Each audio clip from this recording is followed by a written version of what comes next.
Hello and welcome to Spiritual Successor, a hushed podcast where we tell stories of fright and ghostly apparitions. I'm going to consult the Magic 8 Ball now to tell you about my co-host's fate in this podcast. Wait, you have to ask a question. You didn't ask a question, No, Blake. I'm telling, it's going to tell me your fate. That's how good. So it shall be. /yes. This isn't a very good 8 ball. My fate is yes? It's on the corner. Look at it. It doesn't give me anything. How did you get a busted 8 ball? I don't know. You know what the problem is? You don't have enough voodoo magics. All right. You ask it a question. What is my fate? What the fuck is wrong with your Magic 8 ball? Hey, did you know that your Magic 8 ball was like janky as all get out when you started this bit? Or no, I did not know. I was practicing this while you were in the bathroom, and I was having a grand old time. You were practicing this and it didn't. It didn't do this. I don't know what's wrong with it. Hello, everybody, and welcome to Spiritual Successor. This is my fate, Blake. It's a laughing joke to you. I'm doing the bit. I'm doing the opening bit now. This is a Spiritual Successor, a video game, a comedy video game design podcast where AJ and myself take your submissions from Reddit, Twitter, and email and turn them into full-fledged video games. How's it going? I'm AJ. I am Blake, as per stated. Blake, do you want to do a pitch first, or do you have any fun news that's happened in your life lately? Fun news? That's a very specific question. I graduated college. Congratulations! Well, thank you. Hell yeah! It was fun. It was fun. Now I get to go out into the working world of entertainment. God, I hope that goes well for you. It's been going well for you. You know, when you graduated like a year ago. Yeah, it's going great. It's right. going super good, champ. Okay, do you want to pitch me a game or do you want me to pitch you a game? I'm going to pitch you a video game to start off with today. Okay, all right. Tell me about it. I've got a submission. By the way, this week, you guys came in absolutely buck wild and gave us so many submissions. Thank you all so much. Oh, there's that one, especially we'll have to think of the patch notes. Like, there was one person that sent us like 5 in one post. Oh, yeah. Oh, we had a lot of doubles on this one. In fact, here's a doubles. This one comes from Sausage Mahoney at iBoard. We're going to go ahead and do the second submission that he sent to us. A Jackass Party Pack, a party game comprised of Jackass stunt mini games. It's just, we call it... Now hear me out. Do you have to connect your phone or do you have or is it controller? Because I think oh that's, my god, the phone idea is very good. Okay. As cool as it would be and as convenient as it would be with phones, I think something you and I have not discussed on this channel or on this podcast that I think we should introduce with this game is specialized controllers for the games. So I'm talking like continue. Like DK bongos. Yeah, the DK bongos or the stupid card that you had to swipe or the microphone for the Pikachu. Yeah. Quick question. What is the special controller for a Jackass game? Is it a butt that you shove things into, or is it a ding dong that you slap really hard? It's a butt you shove things into. Okay, so now is this a party game for the? It's a party game for the Switch, I think. It's for the whole. No, it's a meme. No, it's the thing where the cardboard that you make for Switch stuff. you have to make a cardboard butt. The Lobo Nintendo Labo. You have to put the remote, and if you're doing it wrong, it vibrates on you. I'm sorry, Blake, you need to understand what you've just invented. You've invented a Nintendo IP that is a butt that shakes. Hey, Blake, what the fuck did you just invent? Money. It sounds like a sex toy with Johnny Knoxville on the cover of it. And on the cover it says, it's Johnny Knoxville. And he's like, is that my butt? All right. So not to get too blue, but what kind of things can you shove in the butt? Well, weirdly enough, I grew up in a suburban home in West Hills, Los Angeles, so I watched my fair share of Jackass growing up as a wee lad. Okay. I remember Steve-O shoving a goldfish up his rectum, also chugging a whole beer with his rectum, and I remember Bam Margera flying a kite with anal beads on... Wow, this episode's really giving the explicit tag. Wow, right out of the gate, man. Those Jackass guys just got nasty on their butts. The only thing I remember from Jackass was a video where they decided it'd be a cool idea to drop a bowling ball from a 3-story building onto someone's nuts. I remember that he had like a giant purple bruise on his crotch, on his like inner thigh for like months. Why would? Because they're so here's dumb. the thing. So I'm thinking that maybe there's like an amiibo functionality to this, and you can shove an amiibo up the labo butt. And I don't like this. I don't like this. Is a fun idea that got out of hand. And if you put like a falco or a fox or a wolf up there, Johnny Knoxville and Bam Margera both come on screen and they're like, "I'm a furry now," and they say it in harmony. Okay, wait, I got a better one for you. Different amiibos have different voice lines. They trigger different voice lines. Okay. So like you put like a Rob the Robot in there, and you just have like Steve-O going, "Whoa!" Now, why is that explicitly with the robot? I don't know. Okay, cool.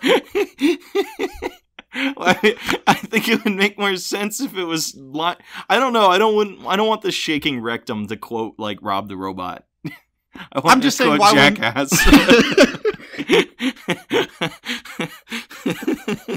Now, how much does this actually look like a butt? Because it is being built with the Nintendo Labo. It's just 2 squares with a square hole in the center. Stupid. It looks nothing like a butt. I hate this so much. Give me a different game idea. Help me! I'm just thinking about square butt. Thinking about square butts. Oh God, help me, Blake! Blake, get me out of here! Okay.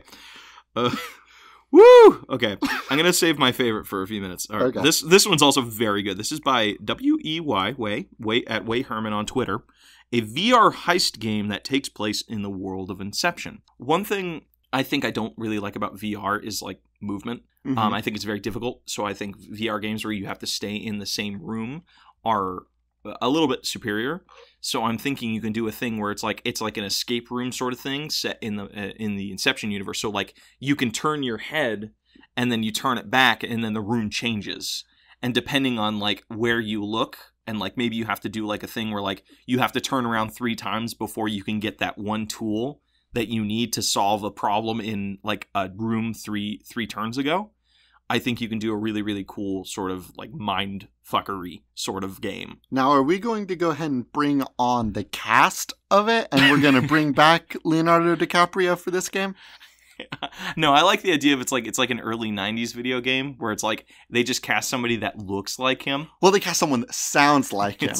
No, then they got like a little pictures of them where they're like that they're all pixelated and shit. Like, I don't know if you've played it, but I just recently got done playing The Mummy Demastered. Okay. And they couldn't cast Russell Crowe, so they just drew him, but it was slightly off. Okay. So we have a slightly off VR Leonardo DiCaprio. It's Leonardo DiCaprio, but he's got a really big nose. It's Leonardo DiCaprio. Leonardo DiCaprio. Do you want me to let you struggle to find a funny joke, or do you want me to say Leonardo DiGonzo? Because he has a big nose. See, that's, if you want to be funny, that's not the joke you say, because that wasn't funny. Okay, well, fine.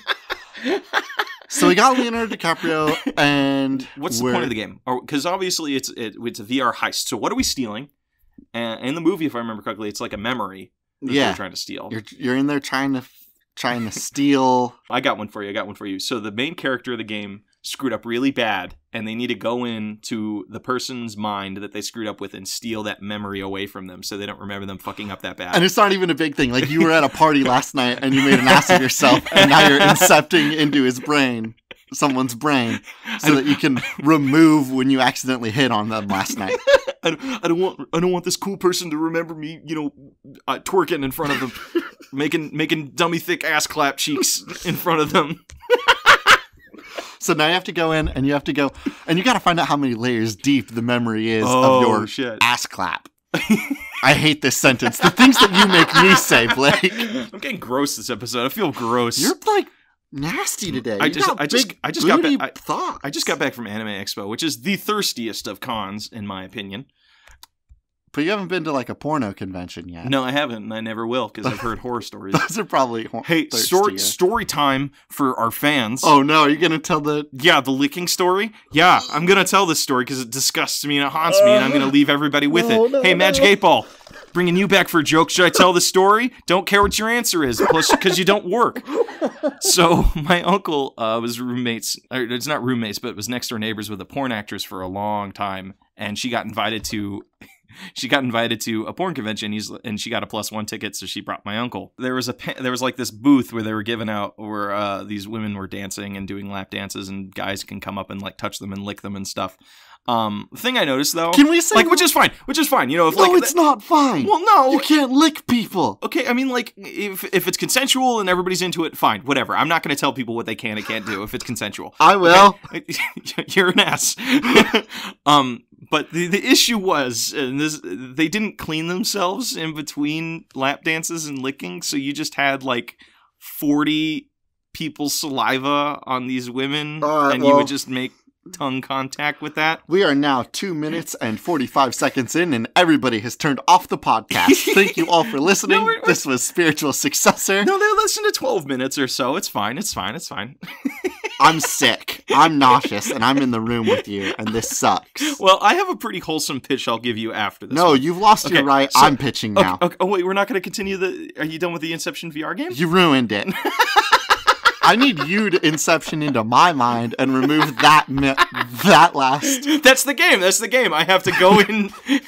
I have to go into AJ's mind and steal back that memory. It's a Spiritual Successor exclusive. I'm gonna take the times I've scarred AJ with gross thoughts. God. Okay. I have a pitch idea. Okay. This comes from Assigned Erica at Takeoff. Oh, this is great. At Open Sketchbook. Erica came in buck wild and gave us like 5 submissions in one tweet, which is crazy. But the one that I want to go into right now is the dating sim, but the people are randomly generated, and most of them are murderers. Okay, that would imply at least one of them is not a murderer. Yeah. So I love the idea of this because this is like Doki Doki Literature Club, but completely the opposite. Like there's one good person, but there's like 6 murderers. Like how many dads are there in Dream Daddy? Like 6, right? Sure. Okay, so 5 of those Dream Daddies are murderers, and then you know what we call this? Murder. Life. No, instead of Dream Daddy, it's Murder Mommy. So you're dating murderous moms. Okay. Well, now I'm into it. Yeah! I wouldn't mind getting stabbed by a fictional woman. That's bad. It's fictional. It's all fakey fakes. Okay, so one of them is good, though. Aw, boo. So you're trying to figure out which one's the good one. But, like, there's a lot of red herrings where, like, some of them do kind of weird... I think that we're slipping away from one very important facet of this pitch, Blake. Okay. The people are randomly generated. Okay.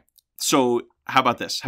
It's a dating roulette game. So that gives a platform for there to be you meet new people consistently. Ooh, you know what'd be great? What? It's like 5 Nights at Freddy's. And trust me, okay, so there's 5 days. You have to survive 5 days.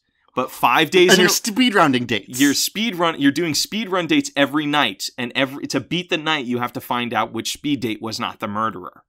So you have to like go through, and then you decide at the like the true end of the story is like you picked one of the 5 good ones and you lived happily ever after. So, but you need to do you need to like listen. You need to do cross comparing and stuff like that to see who's a murderer and who's not a murderer. And it's randomly generated each time. Yeah. You go into a speed date. What does a speed date look like? What are some of the options? All right. So you're put at a table and there's like a really bad candle and you've been given subpar food. And then somebody that looks like really mediocre sits in front of you. It's a little bit like the situation that we have right now with our recording studio. Was somebody mediocre in front of you? Yeah. Hey, 8 Ball, was that mean? It's kind of saying yes. And so it shall be. And no, and says a lot of things. So then you continue on the date and you find out that the person in front of you takes out this magic 8 ball while you're on the speed date. And then you're like, oh no, this guy's absolutely going to murder me in the back alley if I continue to talk to him. So I need to get out of this. That sounds like a fun low-budget horror movie. The 8 ball murderer. Could you imagine, like, this guy's walking around with a knife in one hand and a magic 8-ball in the other, and he's like, It's like bad Harvey Dent. am I going to kill you? No. Results uncertain. Ask again. Are you later. going? Just some person in the alley. No, please. Are you going to kill me? It would appear my 8-ball is broken. Meet me here tomorrow around 5-ish, please. Oh, wait. It said no doubt about it. There we go. That's not great. All right, so let's move on from this. All right, I have one that I think is a true nugget. Okay. Because it's a really, really fun idea. This one comes from Koichi Hustle Those Buns. That's at Skeleton Jock, right? Yes. This is, I love this one. So it's a cryptid dating simulator. You just go out into the woods and go feral. Eat some bugs, kiss the flatwood monster, live your truth. What is the Flatwoods Monster? You don't know the Flatwoods Monster?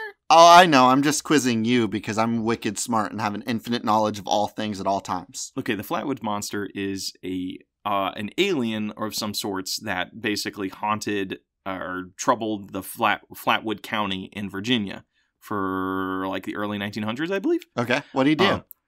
I don't know. Like, nobody knows. They just, like, there was a bunch of sightings and, like, that was it. Well, I feel like the word harassed is a little bit strong, don't you think? No, I mean, like, it was still a monster. That's racist of you. If he was simply existing, and then you're like, oh, he was a monster, so he harassed me. Come on. Yeah, well, you know what? All cryptids are mean and lovable. I love cryptids. And yeah, now you're singing a different tune. Yeah, I am singing a different tune because I don't want the internet to think I hate cryptids because cryptids are like some of my favorite fuck things. The internet. I think you hate cryptids now. You and I have beef. Well, good thing. Don't try to save face in front of them. Good thing I don't care what you think. I want to spoon Sasquatch so bad because he's so big and he's so furry and he's so goddamn warm. Because I'm picturing him to look like the missing link from the new Leica film. Oh like my just God. to be that fluffy He's and so awesome soft and looking. good. I'm so ready for that in my life. All right, so what other monsters we got? We got Wendigo, Flatwood monster, Mothman. Mothman would be great. Mothman, of course. He'll like curdle you in his. The Jersey Devil. Jersey Devil. But I want it to be the Jersey Devil from the TMNT movie, the little tiny goblin man. You want to go into detail about that because I have no idea what you're saying. Okay, so the TMNT movie that was animated, that was really good, had a Jersey Devil in it.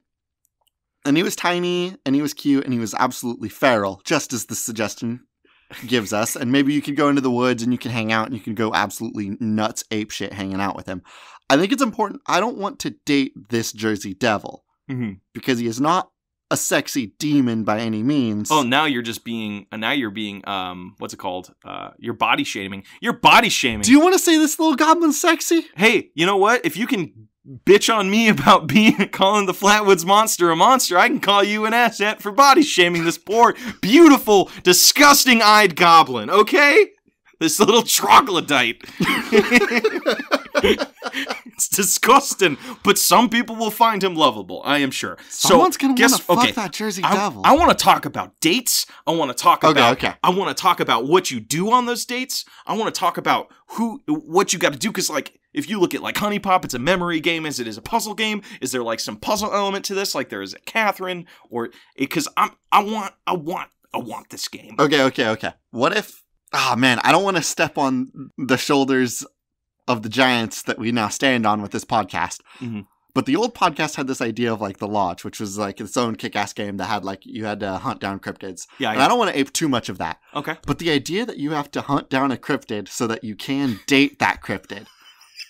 It's so cruel. No. It's not cruel. It's not like you're trying to hunt down. No. Are you putting Mothman in a cage so you can do like, hey, my waifu's here? I'm not trying to tranquilize and get jiggy with a captured person. That's messed up and like that's so illegal, Blake. Yikes. That sounds like what you're suggesting to me. I'm suggesting that you stalk them and find out where they live and find out where they go to get their food and find out what their favorite things. Yeah, I guess I'm talking about capturing them and making them love you. Yeah, now that I think about it. This does bring up an interesting question of what the dating paradigm really is. Because what you described is like, yeah, when you meet somebody, you want to find out what their favorite food is. You like to find out where they go regularly. You know, you want to serve them a little bit. You know, you want to be... Not serve is not a good word. You want to find the things that they're interested in so you can be a part of it or like offer them additional experiences with that. So how are you supposed to go on a date with Bigfoot if you don't know where he likes to go? Okay, so you have to hunt down the Bigfoot. Hunt, no, let's not say hunt. Hunt's a bad word. Let's say you want to investigate Bigfoot. So you can want to investigate the Bigfoot. All right, who's the poster cryptid of this game? Because I want us to go a little against the. Well, let's look at what we have right now. We have the Flatwoods alien. I know what I want to do. We have Bigfoot. We have Jersey Devil. Do we have Loch Ness in there? Do we got Nessie? We do not have Nessie in there, which would be great. I think the main poster cryptid should be the Wendigo. Because nobody's made the Wendigo lovable yet. Nobody's made a monster girl Wendigo. So you want a Wendigo. The Wendigo is like... They eat flesh. They're vor. They're vor incarnate. Now hold on, wait. Before we get into your horrible, nasty fetishes... Fuck you. There's something really sexy about just the words... I eat meat. Oh, she eats like meat. Wow, this is a really fucking horny episode today. No, not eat meat. It didn't even cross my mind that you're making a penis joke. But what I'm saying is like they eat meat like Luffy and Goku do in their animes. Like it's just like I just can't get enough of it. And they always have like a bone, like that anime bone with a hawk of meat on it. Okay, they just are constantly eating. Oh, the Wendigo girl's just eating constantly. Yeah. Also. Wendigo girl, very good. Yeah. Nessie is a boy, and he's very cute, and he's like a really good swimmer, and he has a really, really long neck. Wears kilts and flannel all the time? No, he doesn't wear a kilt. Scottish. Yeah, I know, but I know a guy in the real world that wears a utility kilt, and he's like the worst person I've ever met, and he's ruined all kilts for me in the real world. So if you're out there and you wear a kilt in the day-to-day, I'm sure you're lovely, but like, could you tell me that you're lovely and wear a kilt? Because 100% of the people that I know that wear kilts are the worst. But I'm not going to get too much into that. Fucking hate that guy. So then... We just went on a minute-long tangent about how kilts are terrible. Kilts are okay. Okay, so kilts are okay. The people in them are the worst.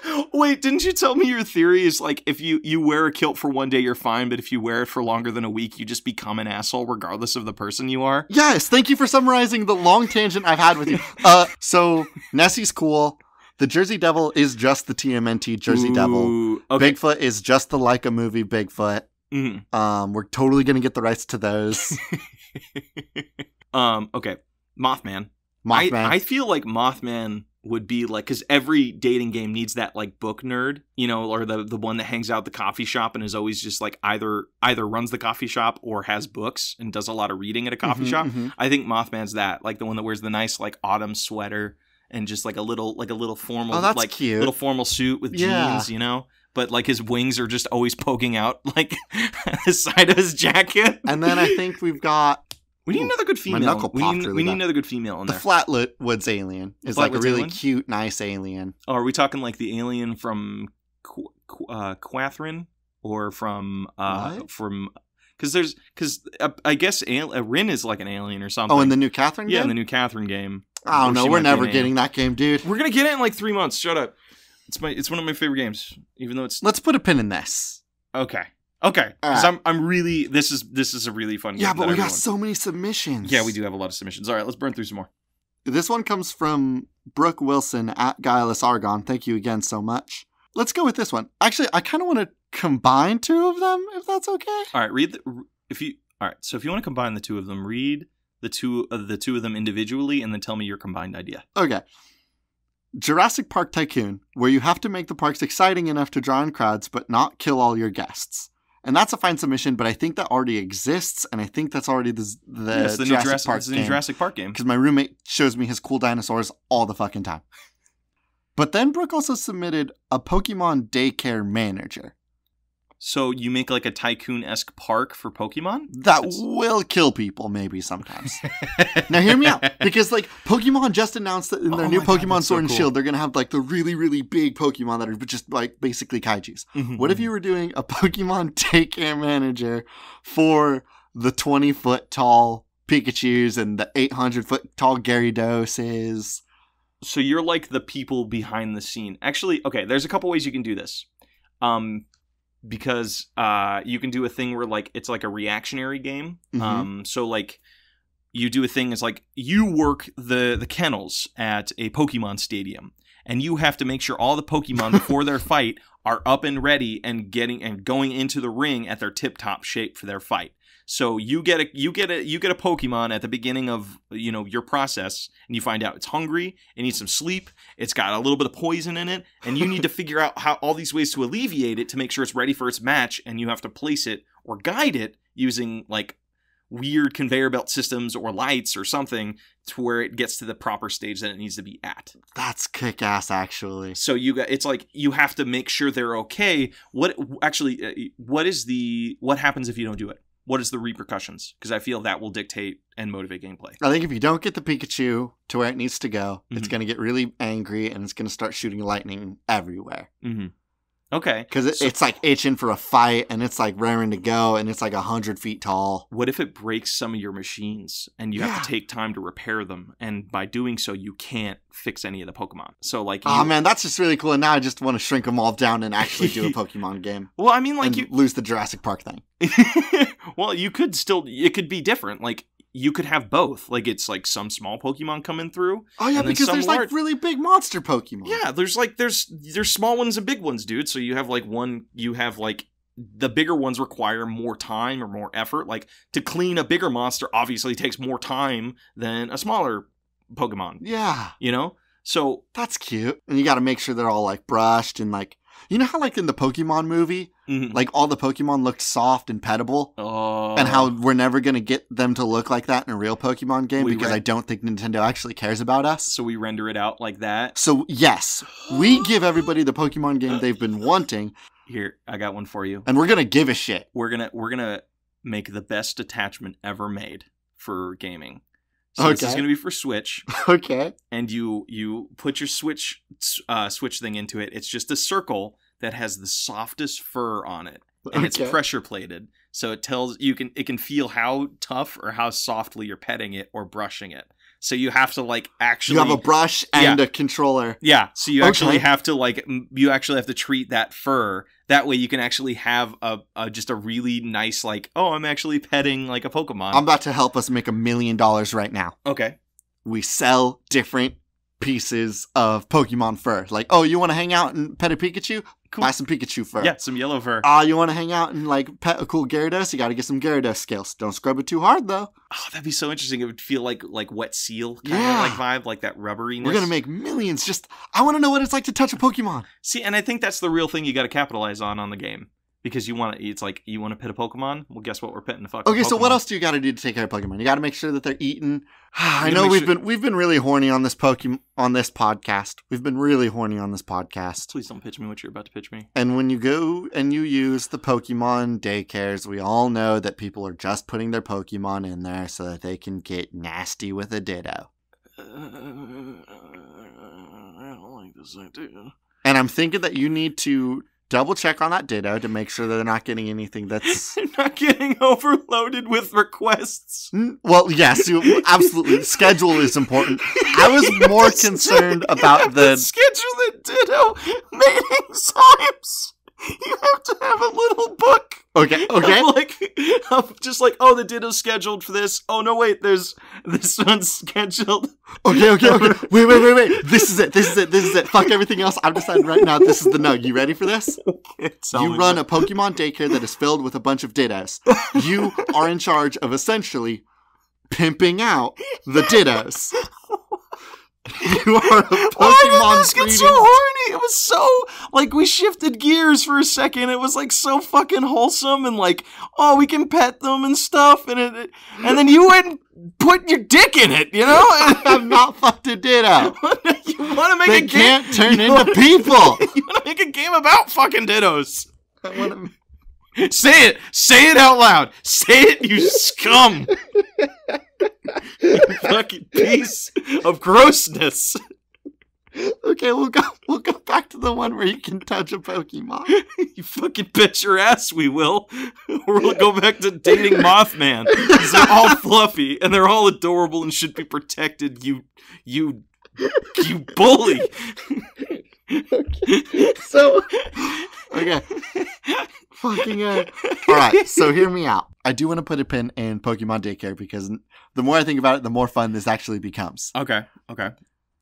Do you have a video game that you could submit to me? Actually, yeah, I have one more post from Anani Musa. They are one of the people that messages us on email. Okay, cool. It's a 25v25 first-person shooter with 100 players, 2 teams of 50. If you die, an enemy, quote, ghost takes over your body and you become a ghost. But you, parentheses, as a ghost, can control environmental hazards. Example, a death run FPS. So it's like 4 teams of 50. 100 of them are ghosts, 100 of them are real people. So as like the teams dwindle, like they become more ghosts. I think you had your math backwards on that last one. Wait, but I get what you mean. Like half of the players are ghosts, half the players are people. Mm-hmm. And if you kill someone, you can take the body. That's interesting. So you basically, what is the point? What is the end game? Is it like trying to be the last person? Yeah, I think the goal is to how do you kill a ghost? But here's what you do. So the bodies can't be taken over after a while. Like say they get shot in the shoulder, or they lose their health, and they die from blood loss.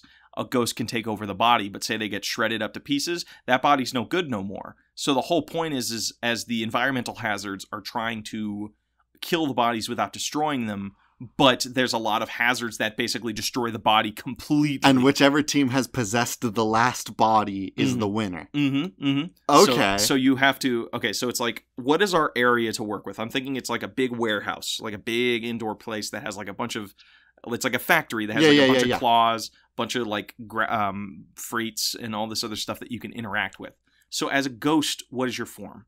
Are you like a person? Are you like a floating psychoplasm ball? I think you're like a floating like ghosty ghost. Okay. Like a Casper or like a Casper's uncles. So what can we do as ghosts that can affect the environment? Because like I feel like the shooter part's pretty straightforward. You're just shooting around. You can...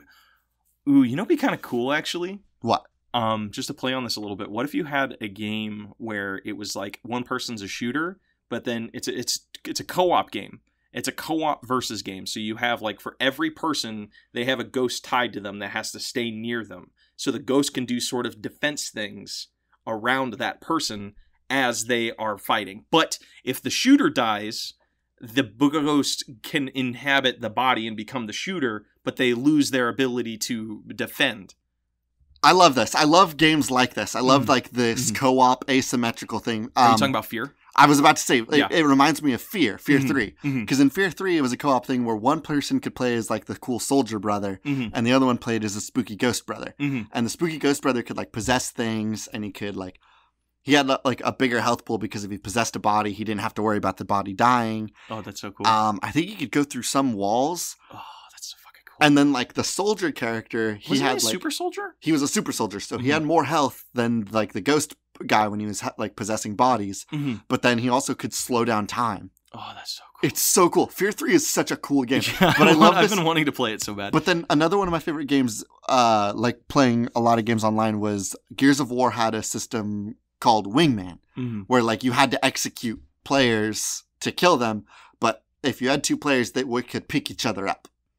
Oh, that's and so it was cool. Like a big team where everybody was in teams of 2. So I love this idea of like big team 50 versus 50, and everybody's partnered up with a ghost, and there's one body between them. What if? Okay, so you have your health pool, but then you have your body's durability pool. Yes. So like you switch off. So, like, say the first person dies, they become the ghost, and then that ghost takes over their body, but now they have, like, maybe they're missing a foot. Now their movement speed is inhibited. Like, say they're missing their arms. Well, guess what? You can only headbutt people now. That's so cool. And then you just have to keep going and keep switching off until your body is just completely destroyed. And then you have to end the game. So, like, maybe you make it a little bit smaller. So maybe it's like 25v25. So you have, like, I would love this because that means like I could picture you and I like sitting on the couch and just being like, hey, let's log in and play some Ghost Recon, you know? Not Ghost Recon, Ghost Duo. Okay, Ghost Duo is a good name for now. A working title. A prototype title. And you just have to like work together. Because I want to make it a little bit more complicated than just shooting each other. And I want to figure out what can the ghost do that is defending. Like, maybe the ghosts can actually interact with another person's ghost and, like, cause them to be disrupted or cause them to, like, lose their abilities as a ghost to block or, like, be an extra pair of eyes or inhabit some metal or something. I don't know. I think it's fun. I don't know if it's, like, our nug, but I'm definitely having fun with this idea. But this is a cool idea, and Animuso, you send great ideas all the time. It's very much appreciated. Which one do you want to go back to, and why? What are our nugs so far? We have the cryptid dating simulator, which I'm very partial to. Okay. And the Pokemon Daycare Manager.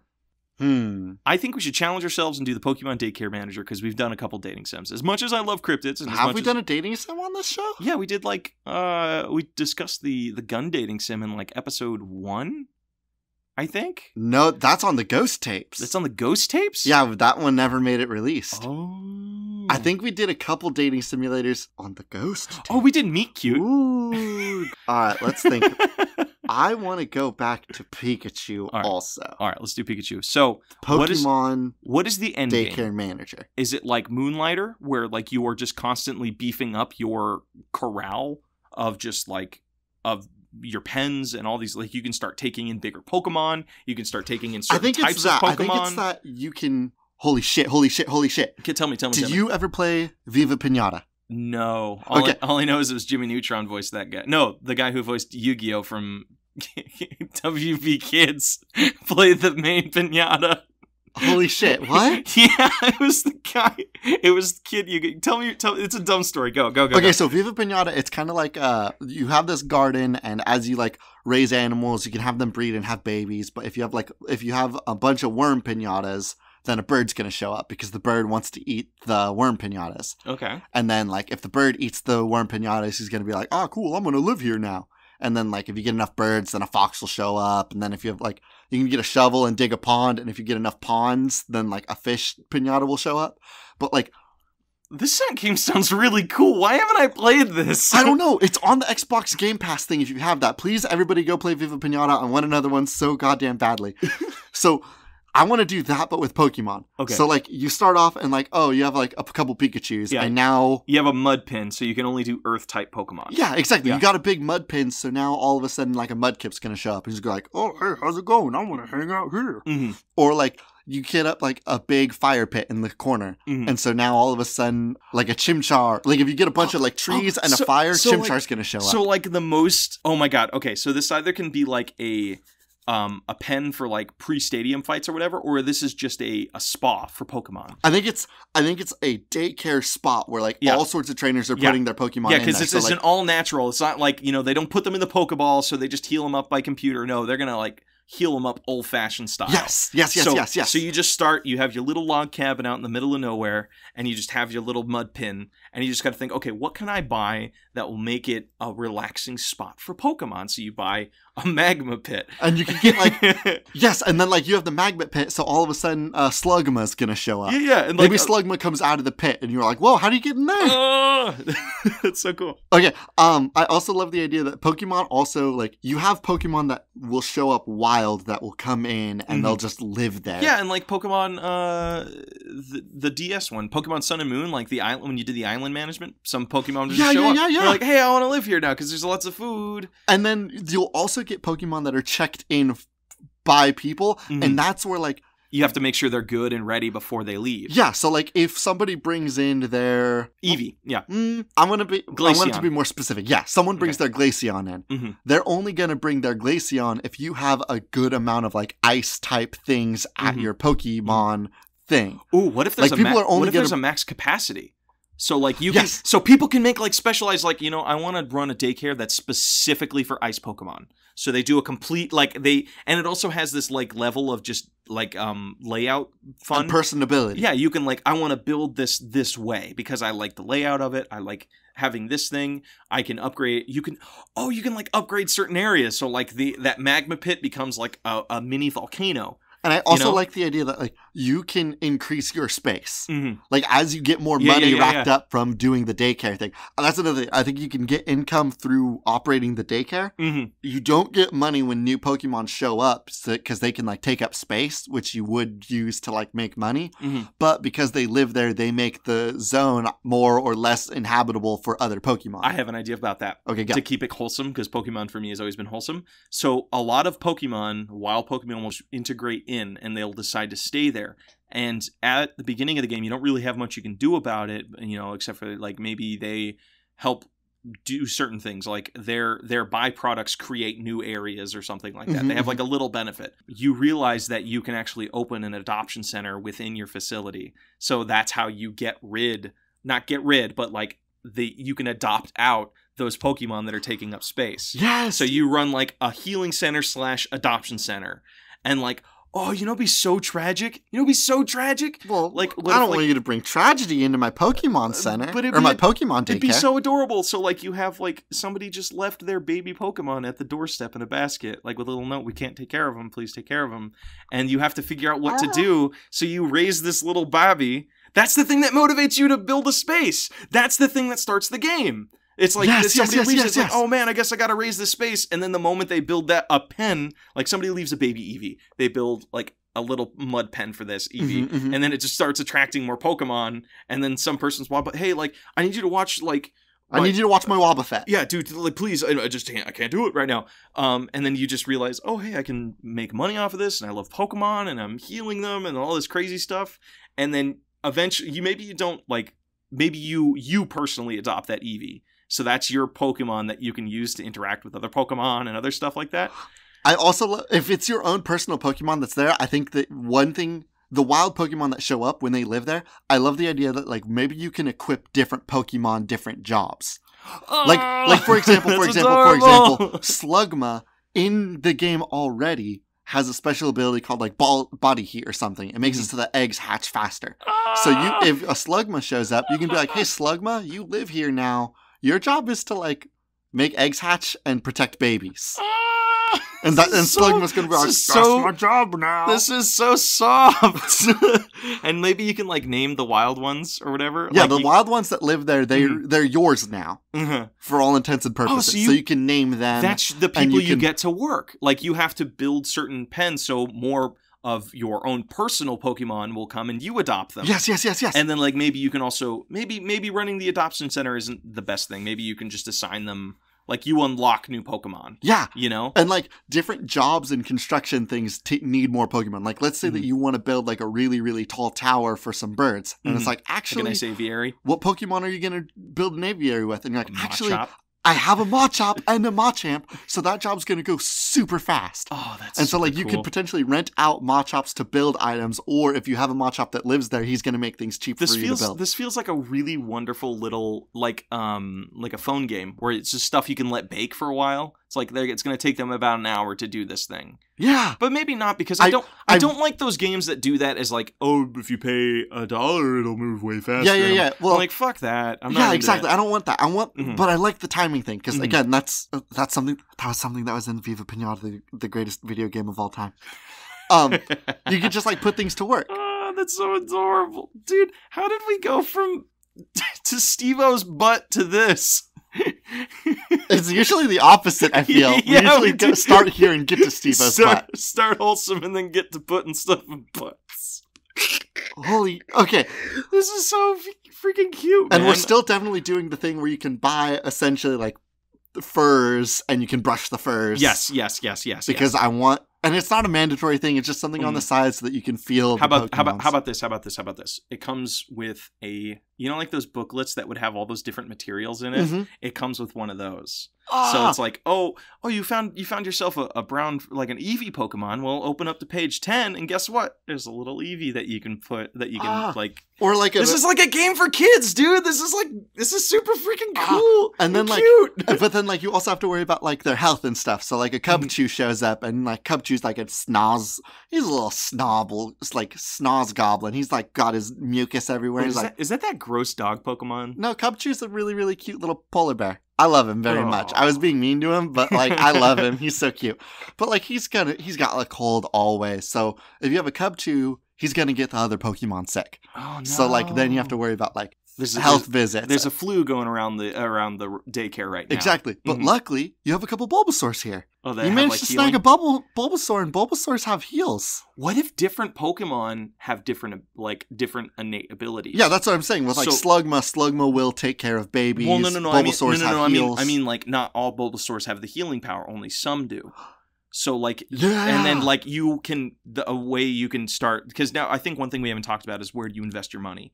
And I think it's like buying moves for your Pokemon should be a very, very common thing we should be doing.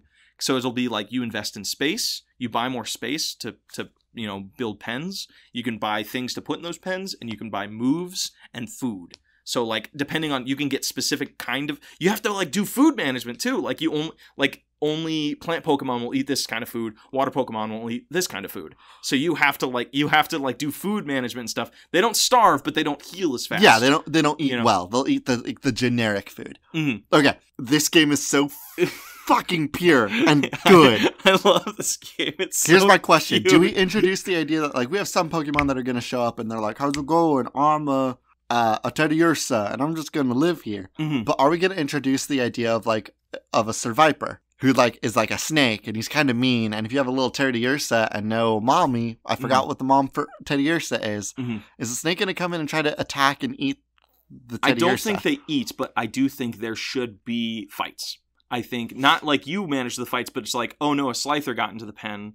Now that my Ditto was just about to reach full health, but no, he got in a fight with Slifer. Now I need to think of something to heal him up because his owners are going to be here tomorrow. Oh, and if he's not healthy, you're not getting paid. Yeah, you're not getting paid. So you have to it's like stuff you can't control. It's like actual things that you would have to deal with. Like in like a farmer, you sometimes have foxes getting into your chicken pen, and if you don't have enough chicken eggs, guess what? You're not making any money this week. Oh my god, I love this game so much. I want to play it. Oh.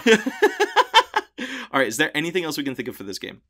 Because I think we got the pets down, we got the sweets, we got the we got the pure good natured Pokemon bit down. I can't express enough how much I want these Pokemon to be animated well. Yeah. And like when they get into a fight, I want to animate them fighting. Like I want some like Monster Hunter level fights where like they're gnashing at each other and they throw each other and then they get into spats again. I don't want to see the stupid like the Pokemon games do, and it's like, well, they have a special attack. You mean the Pokemon, because you were saying the Pokemon games. Do you mean like Sword and Shield and Sun and Moon? And it's like, oh, our Pokemon have 3 animations: the getting hit animation, the special attack animation, and the physical attack animation. Okay, well, yeah, I could see what you want to like full on animations. I want unique things. Like if a Teddiursa and a Cubchoo hang out, they're gonna like hold hands and walk around together as little bear friends. Little bear friends. What is the end goal? Because like if we look at where this kind of started was that Jurassic Park thing. With the Jurassic Park, I believe it's called Evolution or something. That it's a game where you manage your own Jurassic Park. Yeah, and you're trying to get every island to be self-sufficient before you can move on to the next island. So do you have to do something similar like that? Like it's like you can't build a new area until this area is optimal, or at least somewhat optimal. I think that we do it like you can't build a new area until you've been able to like increase your income and like afford an expansion. I think new areas should have different issues. Like I think the first area you're going to deal with is obviously space. That's the main issue of the first one. So you're going to have to do a lot of space management. The second area is now you're starting to have more animals, kind of like wild animals. Oh, like a second daycare. I mean, it opens up, but like, maybe it's a second daycare. Maybe are it's you thinking like a second daycare, or are you thinking like something like once you've expanded so far, now more wild Pokemon are going to show up? Yeah, you're going to start having these issues and that can evolve. Like maybe towards the end of it is like maybe I don't want to toss it in, but like maybe you can do a competing daycare kind of comes in. Or no, you start dealing I got it. Your animal daycare has gotten so big, it is just a giant fat gold nugget for Team Rocket to just steal Pokemon. So now you got to deal with Team Rocket, and that's where your personal Eevee comes into help. By this time, you will have been able to choose which Eevee evolution it became, and that will be the Eevee that defends you from Team Rocket. I think that you can also get other Pokemon to defend against Team Rocket. Yeah, the idea is like... And you gotta sick them. You gotta sick like hey, Team Rocket's gonna start showing up, so you have to like be like, oh, okay, don't worry about it. I have a Charizard and I have a Haxorus on defense for like the right perimeter. And maybe they don't always just steal Pokemon. Maybe they might steal resources for their Pokemon, or they'll just break your stuff, or they'll just steal the moves you just bought. We accidentally just did another thing that's in Viva Pinata.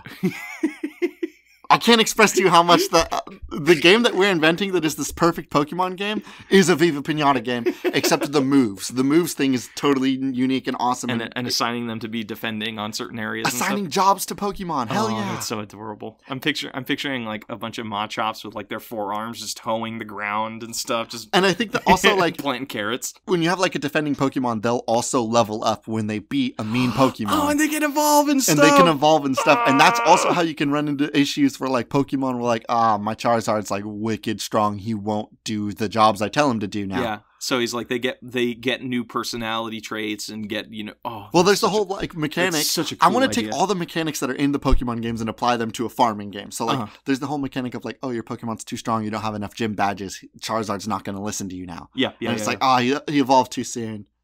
I can't get him to... Can't do anything anymore. He just takes naps all the time. And then he rolls around in like... stands in my construction zone and I can't build a cool fence now. This game's really nice. I think we made a good game. I think we made a great... Why would we make another game I want to play? Are we ready to go to patch notes? Wait, we don't have a name for this game. Oh, you're right. Pokemon Go Fuck Yourself. No. No. Just call it Pokemon Care. Pokemon Care? Oh, I want to get... Okay, so Pokemon Care is good. Yeah. Pokemon Care. Yeah. It's perfect. It's perfect. It's soft. It's adorable. Oh my god, I want... Damn it. This game's so cute. I have a cavity now. Oh, because it's so sweet? Because it's so sweet. Oh, it's so soft. All right, let's go to patch notes. All right, whatever you say. Hey everybody, this is a bi-weekly podcast where we run off of your guys' submissions. So if you guys have anything that you want to post on the Spiritual Successor Twitter or Spiritual Successor email or even the Cool Games Inc. Reddit, we're still digging through there. And where would they find those, Blake? We are at Twitter handle Spiritual Suck on Twitter and Spiritual Successor Podcast at gmail.com. And then really quick, we wanted to kind of touch base with you guys. We got big news. We got big news. We're hoping to go weekly soon. Within 3 episodes? Within 3 episodes. Which, like, if you guys continue doing these huge submission bombs like you did this week, freaking crazy. Becomes way easier. Thank you guys so much for all of that. We've been bi-weekly since we started. A lot of that's just because, like, we've been scared about the amount of support we would get from all of you guys. But if we got big bombs... It's been growing steady. We reached like 300 listens this week, just from like the past few episodes, and it's all because of you guys. So thank you, all those new listeners that have been coming in. And if you guys do know anybody that used to listen to the old Cool Games Inc. podcast, shoot this their way. Yeah. They might enjoy it. Who knows? Thank you guys all so much for the support that you've given us so far. It really, really does mean a lot. Yeah. With that being said, if you guys could also leave a review on iTunes, it does mean a lot on our end with all the analytics and stuff like that. And last and finally, I wanted to thank Anna Monoguchi for the song. It's Cheap Shop. It's an amazing song from an amazing soundtrack for an amazing game. I am Blake Rea. And I'm AJ Hart. And these are cool games that should not be made. Maybe they should be made. This one should be. I want another Viva Pinata. Fuck!